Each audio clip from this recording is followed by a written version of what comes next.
Hello, my beautiful friends. How are you guys? So this is a little bit of a different setup. I am really happy with how this room is turning out. It's kind of turned into our little kind of sanctuary. We still don't have too much in here. That's kind of purposely because I don't like for things to be too cluttered. It makes my mind feel very cluttered and kind of gives me anxiety. So keeping it still very minimalist, but bringing in some little personal touches, I guess. Anyway, that's random. But if you're wondering what's going on with this whole thing right now, just chilling here, and I love talking to you guys. Chris's work phone is ringing.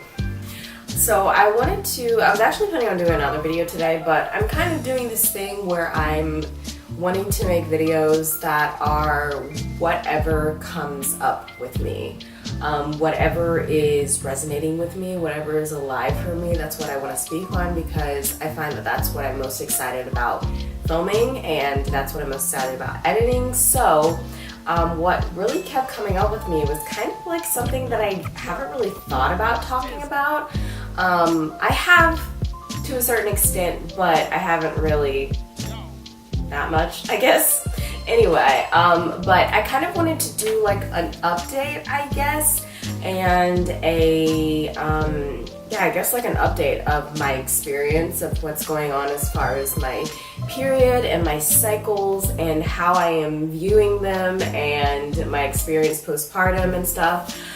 So I guess to kind of like preface, so a couple of years ago, actually right before I had Luna, I made a video talking about how I was getting off birth control, how I was going to go towards more natural things when it came to my periods and handling period pain and like birth control and stuff like that. So I talked about using, I think I talked about using an app.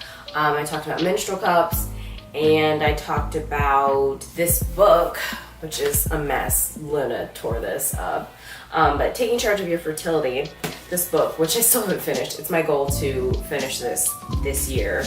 But I had actually started reading it then, and then I ended up being pregnant with Luna, which I do think that one of the reasons why I did end up pregnant so quickly was to a certain extent because of this book and the things that I was learning because of this book. So I had only tracked my cycles for a few months before I had Luna, or before I got pregnant with Luna. I guess I'll kind of start at the beginning. When I started getting my periods, I was 10 years old.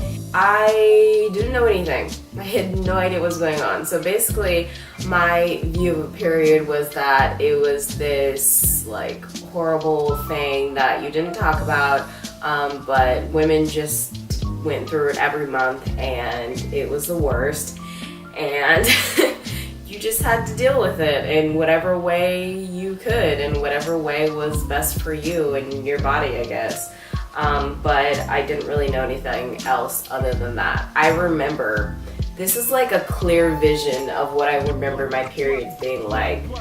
I was like 10 years old, 10 or like 11 years old. I'd be sitting in the corner of my room and like be sitting on my legs, like on top of like my legs, like on my knees, like sitting on my legs, because I would be bleeding, and whenever I'd move, I would wear pads.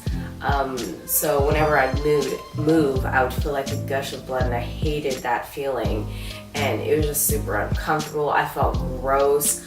I didn't realize until a little bit later that I couldn't sleep on my back while I was on my period, and at least when I was like wearing a pad and stuff, because the blood would just come down my butt crack, and that would be a nice little mess to clean up. And I remember being embarrassed when stuff like that would happen. I remember I had a dance recital one year.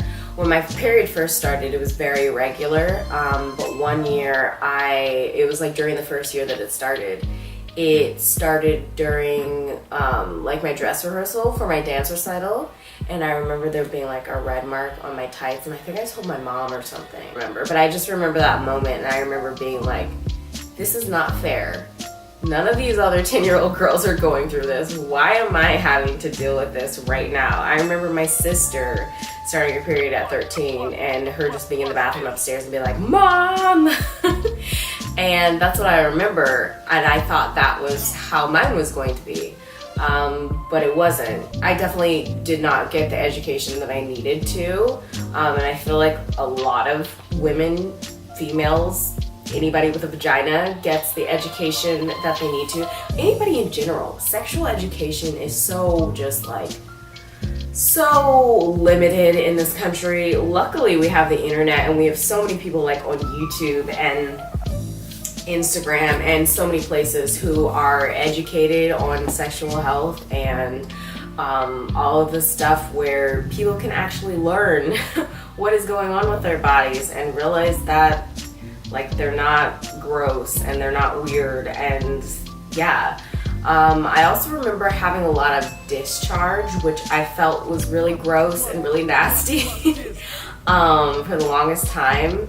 And I don't know, just everything associated with my period just made me feel gross. Of course, like starting my period, I kind of started puberty early, so I started getting boobs and I was dancing, and I remember at certain points I would wear like 2 sports bras to like lay down my chest, flatten my chest, and that just makes me so sad to think about, and it makes me so sad. It would devastate me to think about Luna doing that, my daughter, and just feeling so ashamed, I guess, or not understanding her body as a woman and not being proud of it. I really decided to take charge of my fertility before I had Luna, and that was really where it started. But it kind of restarted again after I had her because everything was just completely different. So after I had her postpartum, I definitely wanted to do the natural thing again. And I ended up starting back my period, I think like 6 or 7 weeks postpartum, like really, really quickly. So I went from having like the postpartum bleeding to my period. And I started having this weird thing, and I think it was just my body adjusting or something, but I would bleed every 2 weeks. It was really annoying. It was really frustrating. It was really hard, especially having a newborn baby and having postpartum depression and anxiety and dealing with breastfeeding and stuff. It was so freaking difficult. And I was like, okay, I can't do anything right now. I can't, like, I can't function like this, you know? Like, I need to be able to be comfortable. I need to be able to, like, do what I can to get through the freaking day. So I ended up going on the mini pill because that's safe for while you're breastfeeding. And I attribute that pill to a lot of my anxiety, where that came from.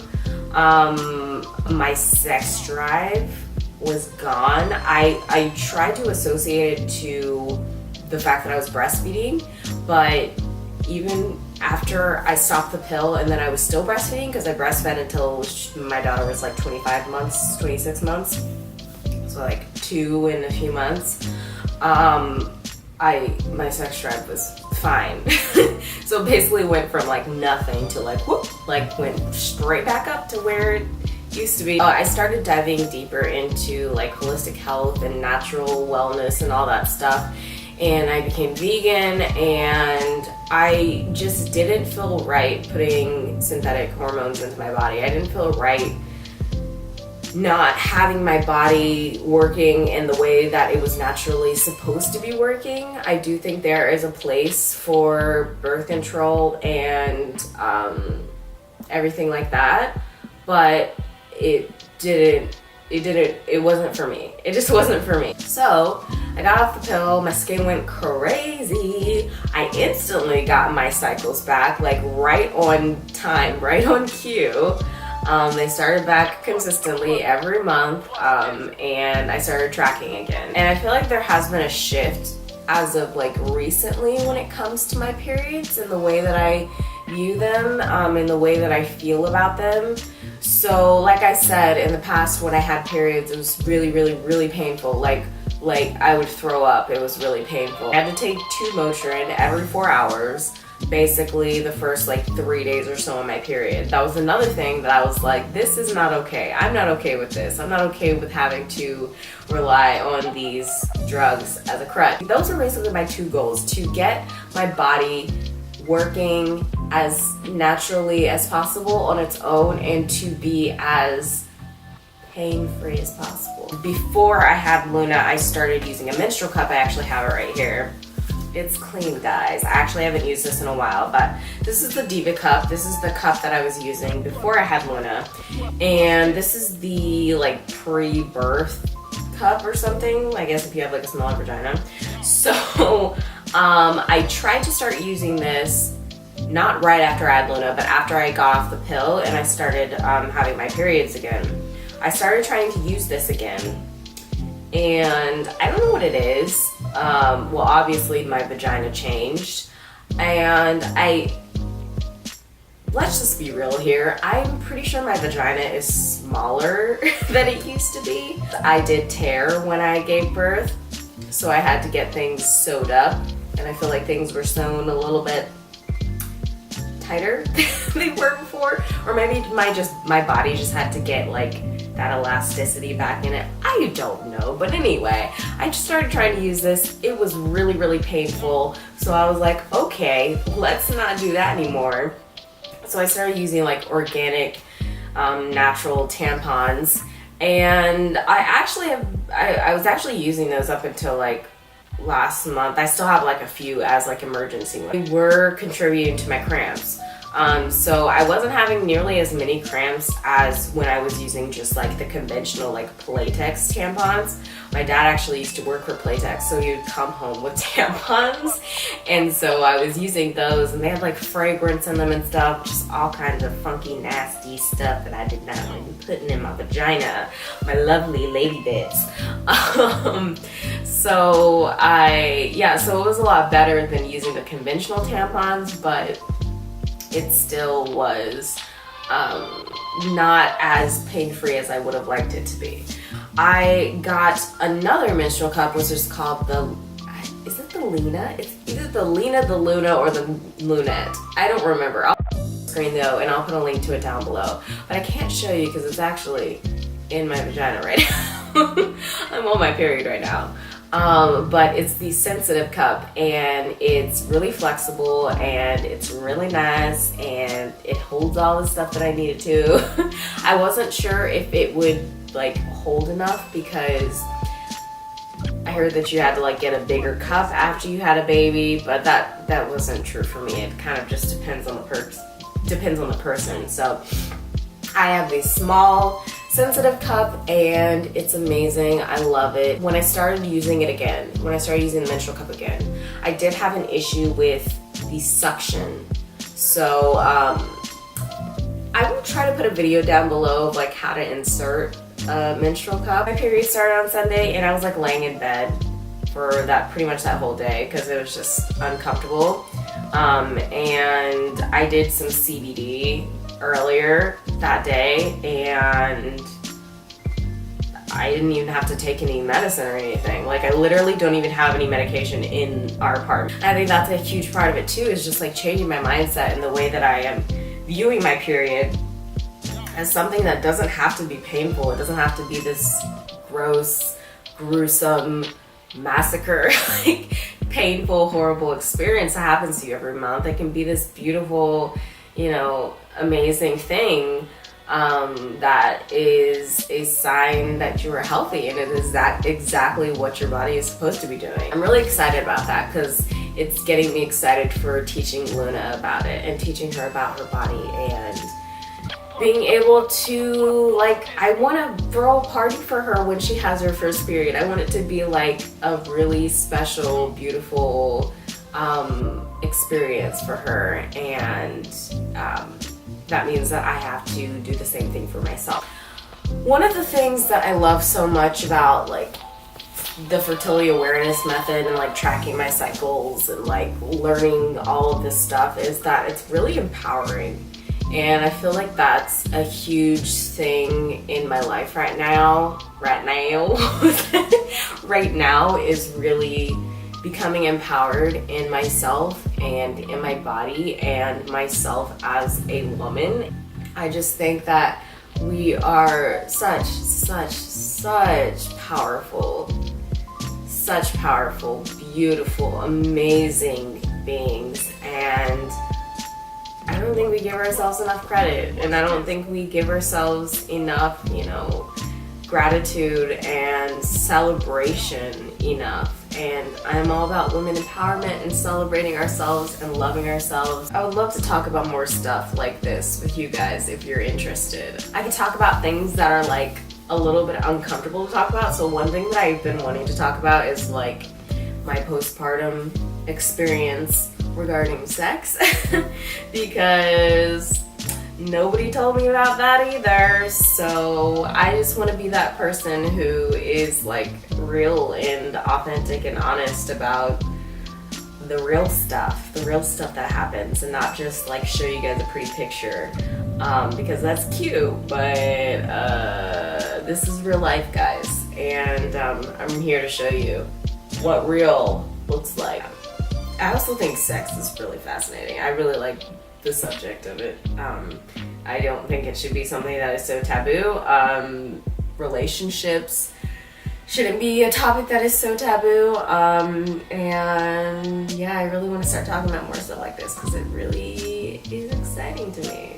But yeah, I hope you guys enjoyed this video. Hopefully it wasn't too rambly.